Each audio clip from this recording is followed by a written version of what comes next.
স্যারের ফ্ল্যাটটা কোন দিকে একটু বলতো। এই তুমি কাকে কি বলছো? হ্যাঁ, আর মুরব্বীদের সাথে কিভাবে কথা বলতে হয় সেটা জানো না? কি বললি তুই? হ্যাঁ, এই তোর সাথে ভালো করে কথা বল মানে তুই এই বাড়ির কাজের মহিলা, আর একটা কাজের মহিলার সাথে কিভাবে কথা বলতো সেটা খুব ভালো করে জানি। তাই কথা না বলে চুপচাপ এটা বল যে দীপ স্যারের ফ্ল্যাটটা কোন দিকে। আশ্চর্য, তুমি কাকে কাজের মহিলা বলতেছো? আরে আশ্চর্য তো, তুই এরকম করে কথা বলছিস কেন? হ্যাঁ, মানে এত দাপট কিসে? তোকে আমি ভালোভাবে বলতেছি দীপ স্যারের ফ্ল্যাট কোনটা সেটা বল, ইম্পর্টেন্ট কাজ আছে তার সাথে। এই তুই তো কথা বলছিস কেন ম্যাডামের সাথে? তোর কি ম্যাডামের সাথে কথা বলার যোগ্যতা আছে? আমি তোমাদেরকে বলেছি না? দেখ আমি আবারও বলছি দীপ স্যারকে ডাক দে, তা না হলে কিন্তু খারাপ হয়ে যাবে। তুই আমার সম্পর্কে জানিস না আমি চাইলে কি করতে পারি তোর সাথে। শোন, তুই একটা কাজের মহিলা, হ্যাঁ, তুই মাসে যে টাকা ইনকাম করিস না সেই টাকার আমি জুতো পরি। হ্যাঁ, তো কথাবার্তা সাবধানে বলিস। আমি তোমাকে একবার বলেছি, তুমি শুনোনি? আমি ডাকতে পারবো না মানে ডাকতে পারবো না। কথা না বলে তাড়াতাড়ি বল যে দীপ স্যারের ফ্ল্যাটটা কোন দিকে।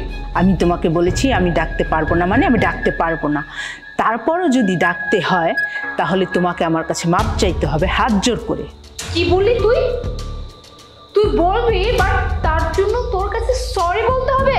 হ্যালো শোন, আমি এই হাত দিয়ে কোনো হাত জোর করে তোর কাছে ক্ষমা চাবো না। আমার এই হাতটা যদি উঠতে হয় না তাহলে এই হাতটা তোর কলের উপর উঠবে। হ্যাঁ, আসছে আমাকে সরি বলতে হবে, তারপর উনি নাকি বলবে আমাকে দীপ স্যারের ফ্ল্যাটটা কোনটা।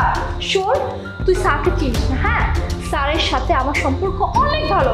আমি যদি স্যারের কাছে একবার তোর নামে বলি যে তুই আমার সাথে এরকম ব্যবহার করছিস, বিশ্বাস কর তোকে লাথি মেরে এখান থেকে বের করে দিবে। আচ্ছা ঠিক আছে, আমিও দেখছি কে এসে কাকে মারে। আমিও দীপকে ডাকতেছি। আচ্ছা ঠিক আছে, ডাক ডাক, দেখি দেখি গিয়ে তোর স্যার কি করে। ডাক দীপ, বাবা দীপ, একটু এদিকে আয় তো। এখানে তো স্যার আপনি কাকে মা বলতেছেন?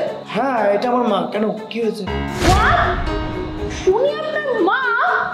কিন্তু স্যার উনি আপনার মা কি করে হয়? আর আপনার মা যদি উনি হয়ে থাকে তাহলে ওনার পোশাক বা হাতে বম নিয়ে কেন দাঁড়িয়ে আছে?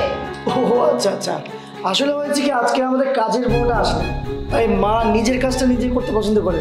আচ্ছা মা, এখানে কি হয়েছে কি বলতো? আর বলিস না বাবা, ও এসে তোকে ডাকতে বললো, আমি বলছি ডাকবো না, তার কাছে কি দরকার। ও আমাকে উল্টাপাল্টা কথা বললো, যা তা বললো, অপমান করলো, কাজে মহিলা বললো, আরো বললো তুই এসে নাকি আমাকে লাথি মেরে বাসা থেকে বের করে দিবি। কি তোমাকে এই ধরনের কথা বলেছে? এই যে আপনি নিজেকে কি মনে করেন? কি মনে করেন কি নিজেকে আপনি? একজন সিনিয়র মানুষের সঙ্গে আপনি এ ধরনের আচরণ করেছেন? শুনুন, আমরা মাটির মানুষ, মাটিতে চলে যেতে হবে, এত অহংকার করে ভালো না, বুঝতে পারছেন? এই যে একটা মানুষ নিজের বাড়ির কাজ নিজের মতো করে করতেই পারে, তাই বলে কি কাজের মহিলা হয়ে যাবে নাকি? না না, আপনার মানসিকতা নিয়ে সমস্যা আছে। আপনার মতো মন মানসিকতার মানুষকে আমি তো আমার কোম্পানিতে চাকরিতে রাখবো না। দেখবো যে কোনো না কোনো দিন আমাদের মানুষকে হয়তো বা আপনি খুব খারাপ কথা বলবেন, খুব নিচু করে কথা বলবেন। না না, আমি তো আপনাকে চাকরিতে রাখবোই না। ভাগ্যটা ভালো যে আজকে আপনাকে আসতে বলেছিলাম ফাইলটা নিয়ে ডিসকাস করার জন্য, কিন্তু আপনার আসল চেহারাটা মাত্র বুঝতে পারলাম। আমি ততদিন জানতামই না, ভালোই হলো, আপনার সম্পর্কে বুঝতেই পারলাম, জানতেই পারলাম। এত কিছু জানার পরেও আপনাকে আমার কোম্পানিতে রাখবো না, আমি আপনাকে ফায়ার করলাম। Sir sir I am really sorry sir, আসলে আমি না আপনার মাকে চিনতে পারিনি। মানে ওনার এই গেট আপ, ওনার এই পোশাক দেখে ভেবেছি উনি হয়তো এই বাড়ির কাজের মহিলা, তাই ওনার সাথে খারাপ ব্যবহার করে ফেলেছি। স্যার প্লিজ স্যার, আপনি আমাকে জব থেকে বের করবেন না স্যার। এই জবটা আমার জন্য অনেক ইম্পর্টেন্ট, আমি অনেক কষ্ট করে জবটা নিয়েছি স্যার। যদি আপনি জব থেকে বের করে দেন তাহলে স্যার আমার অনেক বড় ক্ষতি হয়ে যাবে। Please sir. দেখুন, কোনোভাবেও সম্ভব না। Second sir please please sir, আমার জবটা নেবেন না স্যার। থাক বাবা, ওকে আর কিছু বলিস না, ওর চাকরিটা নিস না। ওকে চাকরি থেকে বের করে দিলে তোরই ক্ষতি হবে। ওকে চাকরি থেকে বাদ দিলে আবার নতুন লোক রাখতে হবে, তাকে কাজ শিখাইতে হবে, কত ঝামেলা। দরকার কি? ওকে তুই মাফ করে দে বাবা। আচ্ছা ঠিক আছে, আজকে আমার মায়ের কথা শুনে আপনাকে কিছু বললাম না। নেক্সট টাইম তো যদি আপনি এরকম অপরাধ করেন তাহলে ফায়ার করতে পারতাম। যান এখান থেকে। কেন দাঁড়িয়ে আছেন কেন? যান।